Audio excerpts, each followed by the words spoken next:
সিদ্ধ হয়ে গেছে। আর ডালটা আজকে রান্না করব, দেখো এই দেখো কুমড়ো শাক দিয়ে ডালটা করবো। তো ডালের মধ্যে এবারে আমি কুমড়ো শাকটা দিয়ে দেবো।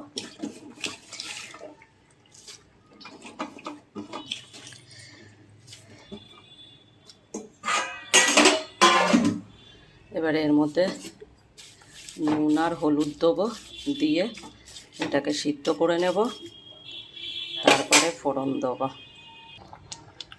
দেখো শাকটা দিয়েছিলাম, এবারে দেখব ডাঁটাগুলো সিদ্ধ হয়েছে নাকি। সিদ্ধ হয়ে গেছে ডাঁটা। এবারে এটাকে আমি ফোড়ন দেব। দেখো এবারে ডালটা ফোড়ন দেব। কড়াইতে তেল দিয়ে দিয়েছি, তেল আমার হয়ে গেছে। আর থালার মধ্যে আমি রসুনগুলোকে একটু থেতো করে নিয়েছি, এটাকে আগে দেবো তেলের মধ্যে। আগে রসুনটা একটু ভাজা ভাজা হয়ে যায়।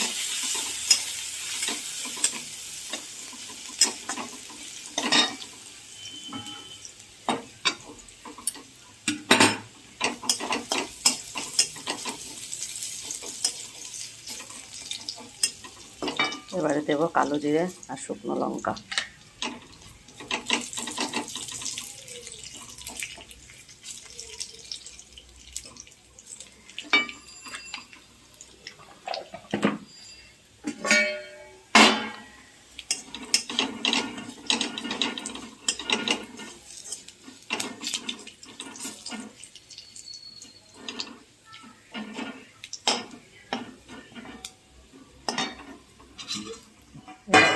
ডালটাকে দেব।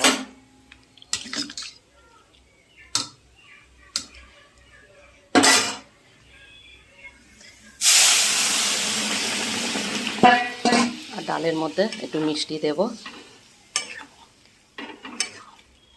তো এই হচ্ছে কুমড়ো শাক।